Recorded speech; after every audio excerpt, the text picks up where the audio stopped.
ஒன்று கூடியிருக்கிறோம்.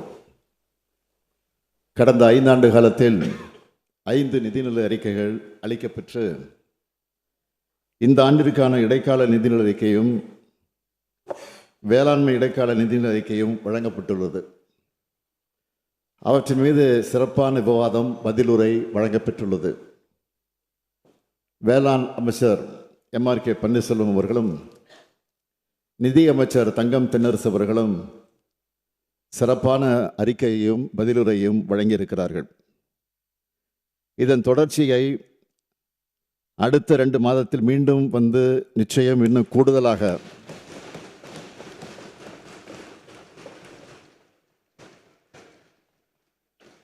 அடுத்த 2 மாதத்தில் மீண்டும் வந்து நிச்சயம் இன்னும் கூடுதலாக வேகமாக தொடர்வோம் என்ற நம்பிக்கை தமிழ்நாட்டு மக்களைப் போலவே எனக்கும் இருக்கிறது. பகுத்தறிவு பகலவன் தந்தை பெரியாரின் சுயமரியாதை உணர்வும் சமூக நீதியும், பேரறிஞர் பெருந்தகை அறிஞர் அண்ணாவின் இன உணர்வும் மாநில சுயாட்சி கொள்கையும், தமிழின தலைவர் கலைஞரின் சிறப்பான நிர்வாகமும், தொலைநோக்கு பார்வையும் கொண்ட திராவிட மாடல் அரசை கடந்த 5 ஆண்டு காலத்தில் நடத்தி காட்டியிருக்கிறோம் என்ற மனநிறைவோடு நான் உங்கள் முன்னால் நின்று கொண்டிருக்கிறேன்.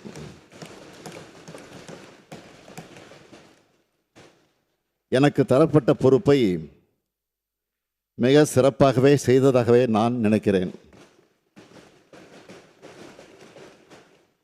வரலாற்று சிறப்புமிக்க இந்த இருக்கையில் எனக்கு முன்னர் அமர்ந்த பலரும் இன்றைக்கு நம்மிடையே இல்லாவிட்டாலும் அவர்கள் அனைவருமே போற்றப்படக்கூடியவர்கள்தான். ஆட்சி சக்கரத்தை உயர்த்தி பிடித்தது மகத்தானது. தலைமை பொறுப்பு உள்ளோருக்கும் பொறுமை, நிதானம், சகிப்புத்தன்மை, கால நேரம் பெறாது உழைத்திடும் பண்பு, தீர்க்கமாக முடிவெடுக்கும் திறன், எதையும் தாங்கும் வல்லமை, எல்லோரிடத்திலும் அன்பு, கருணையோடு இருத்தல், கடமை தவறாமை, ஊக்கத்தோடு செயலாற்றுதல் ஆகிய பண்புகள் நிச்சயம் தேவை. இதனையே நானும் கடைபிடித்திருக்கிறேன். ஆராய்ந்து முடிவெடுக்கும் பண்பு, அந்த முடிவினால் விளையும் பயன், பயன் பெற்றவர்களின் உயர்வு, உயர்வினால் உண்டாகும் வளம், வளத்தினால் விளைந்திடும் இன்பம், இன்பத்தால் கிடைத்திடும் நன்மை, இதுவே நாம் இப்பொழுது காணும் தமிழ்நாட்டின் வளர்ச்சிக்கு அடிப்படை. இந்த நன்மையே மக்களுக்கு நம்பிக்கையை தந்து நாளைய ஆட்சியாளர்களாக எங்களை தொடர செய்யப் போகிறது. இந்த 5 ஆண்டுகளை பெற்ற அனுபவத்தினால் இந்த முத்துவேல் கருணாநிதி ஸ்டாலின் இன்றைக்கு இன்னும் வலிமை பெற்று தமிழ்நாட்டை இன்னும் ஏற்றம் பெற வைக்கும் முடியும் என்ற நம்பிக்கையை நான் பெற்றுள்ளேன். நம்பிக்கையோடு இன்னும் உழைக்க வேண்டும் எனும் ஊக்கத்தையும், எதனையும் எதிர்கொள்ளக்கூடிய வல்லமையும் பெற்றுள்ளேன். தமிழ்நாட்டில் இருக்கக்கூடிய 234 தொகுதிகளையும் என்னுடைய தொகுதிகளாக நினைத்து எங்களுக்கு வாக்களித்தவர்கள், வாக்களிக்காதவர்கள் என பிரித்து பார்க்காமல் நான் செயலாற்றி இருக்கிறேன். இந்த மிகப்பெரிய வாய்ப்பை தந்த தமிழ்நாடு மக்கள் அனைவருக்கும் என்னுடைய மனமார்ந்த நன்றிகளை நான் தெரிவித்துக் கொள்கிறேன். என்னை தேர்ந்தெடுத்து அனுப்பிய குளத்தூர் சட்டமன்ற தொகுதி மக்களுக்கும் என்னுடைய நன்றிகள்.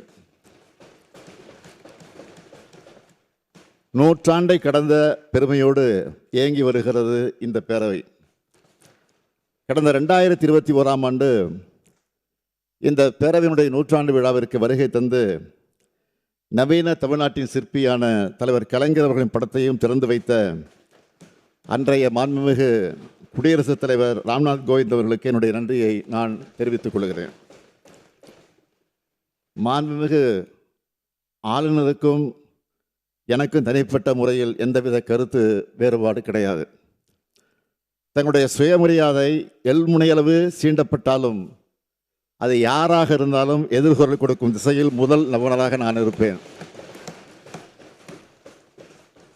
தமிழர் பண்பாட்டை மனதில் கொண்டு மாண்புமிகு ஆளுநர் அவர்களுக்கு இந்த நேரத்தில் என்னுடைய நன்றியை நான் தெரிவித்துக் கொள்கிறேன். மாண்புமிகு பேரவைத் தலைவர் அவர்களே, கடந்த 5 ஆண்டுகளில் பேரவைத் தலைவராக பணியாற்றும் நீங்கள் அமைதியாகவும் கண்ணியத்தோடும் அதே நேரத்தில் கட்டுப்பாட்டோடும் தன்னுடைய ஆற்றலால் இந்த பேரவை சிறப்பாக நடத்தி சென்றிருக்கிறீர்கள். அதற்காக என்னுடைய பாராட்டுக்களையும் வாழ்த்துக்களையும் நான் தெரிவித்துக் கொள்வதோடு, இந்த பேரவையில் பெரும்பான்மை இடம்பெற்றுள்ள கட்சியின் தலைவர் என்கிற முறையில் உங்களுக்கு என்னுடைய நன்றியையும் வணக்கத்தையும் தெரிவித்துக் கொள்கிறேன். தங்களுக்கு துணையாக நின்று பேரவையின் துணைத் தலைமை பொறுப்பை ஏற்று அமைதியாக சிறப்பாக பேரவையை நடத்தும் பேரவை துணைத் தலைவர் அவர்களுக்கும் என்னுடைய பாராட்டுக்கள், நன்றிகள். இப்பேரவையில் அனல் பறக்கு வாதம் நடைபெறக்கூடிய நேரத்தில் கருத்து மோதல்களை எதிர்கொண்டு கட்சி வேறுபாடுகள் வெளிப்படுகையில் தன்னுடைய அனுபவத்தாலும் அவ்வாற நினைவாற்றாலும் அமைதிப்படுத்தக்கூடியவர் பேரவையினுடைய மூத்த உறுப்பினர், அவை முன்னவர் என்னுடைய ஆரியர் அண்ணன் துரைமுருகன் அவர்கள். அவர் தற்போது இடுப்பு எலும்பு முறிவு ஏற்பட்டு அறுவை சிகிச்சை செய்து கொண்டு மருத்துவமனையில் அனுமதிக்கப்பட்டிருக்கிறார்.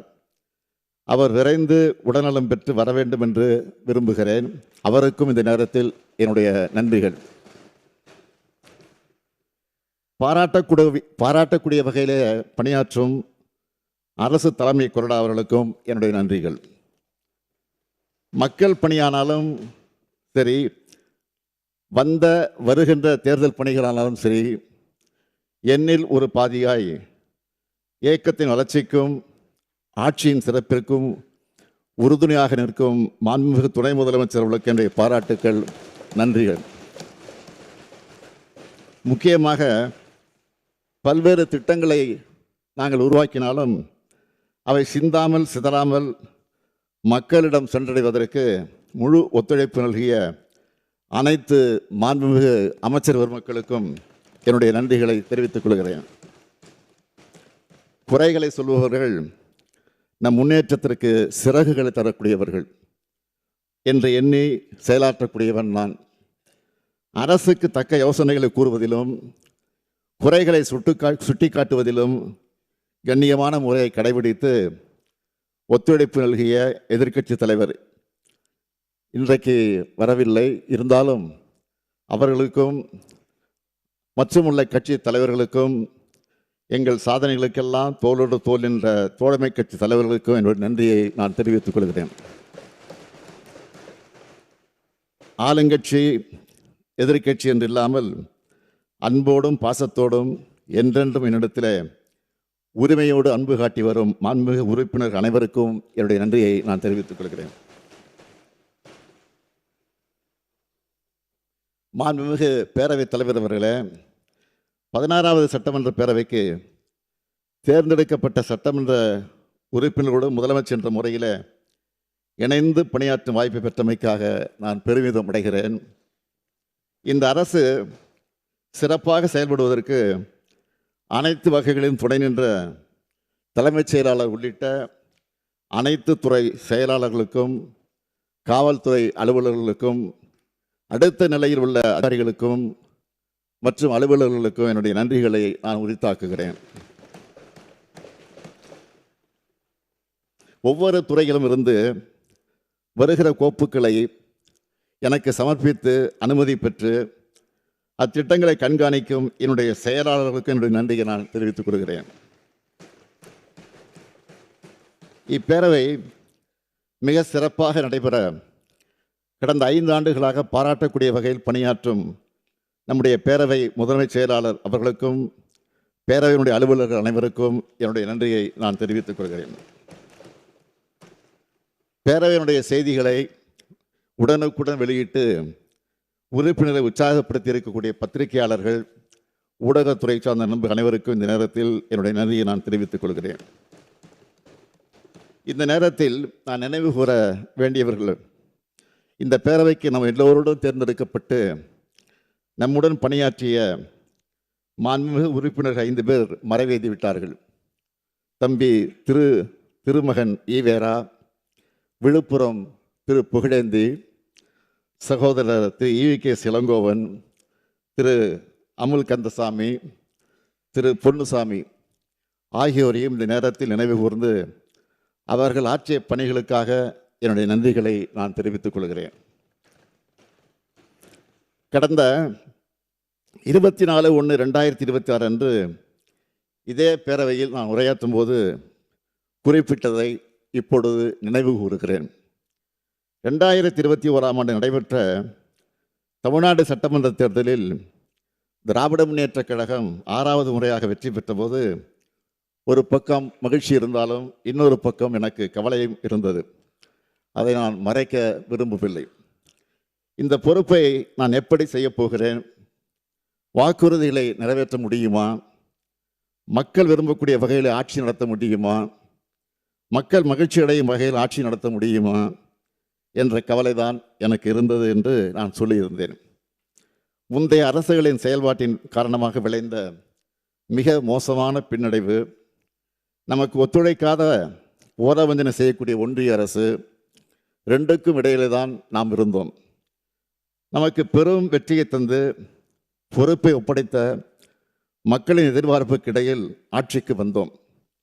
தமிழ்நாட்டில் அனைத்து துறைகளும் எப்பொழுது வளரும் என்ற ஏக்கத்தில் இருந்தவர்களுடைய வாட்டத்தை போக்கி சமச்சீரான வளர்ச்சியை இந்த 5 ஆண்டுகளில் அடைந்திருக்கிறோம். திராவிட மாடல் அரசு தீட்டிய திட்டங்களை, இயற்றிய சட்டங்களை மக்களின் முன் வைத்துள்ளோம்.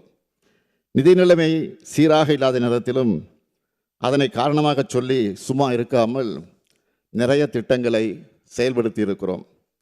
திராவிட மாடல் அரசால் இந்த 5 ஆண்டுகளில் விடியல் பயணம், கலைஞர் மகளிர் உரிமை திட்டம், நான் முதல்வன் திட்டம், காலை உணவு திட்டம், புதுமை பெண் திட்டம், அரசு ஊழியர்களுக்கான உறுதியளிக்கப்பட்ட ஓய்வூதிய திட்டம், இன்னுயிர் காப்போம் நம்மை காக்க 48, 4000க்கும் மேற்பட்ட திருக்கோயில்களில் குடமுழுக்கு, குழந்தைகள் முதல் முதியோர் வரை, ஆரம்ப கல்வி முதல் ஆராய்ச்சி கல்வி வரை, இளைஞர்கள், பெண்கள், விவசாயிகள், நெசவாளர்கள், விளிம்பு நிலையில் உள்ள ஆதிதிராவிட பழங்குடியின மக்கள், பிற்படுத்தப்பட்ட மக்கள், மிகவும் பிற்படுத்தப்பட்ட மக்கள், மாற்றுத்திறனாளிகள், திருநர்கள் என அனைத்து சமுதாயத்தினரும் வாழ்வில் உயர்வு கண்டிட எண்ணற்ற திட்டங்கள் செயல்படுத்தப்பட்டதை நான் எண்ணி பார்க்கிறேன்.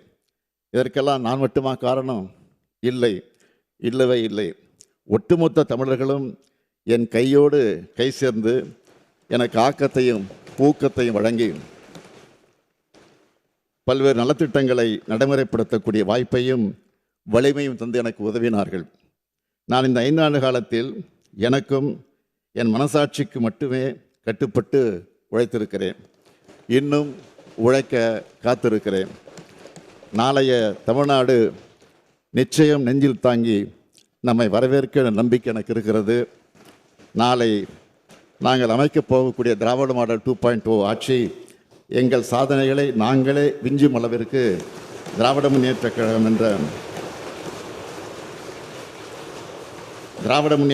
என்ற மாபெரும் இயக்கத்தின் தலைவராக அமர வைத்து நான் தமிழ்நாட்டின் முதலமைச்சராக உழைத்த லட்சக்கணக்கான கழக உடன்பிறப்புகள் இருக்கக்கூடிய திசை நோக்கி வணங்கி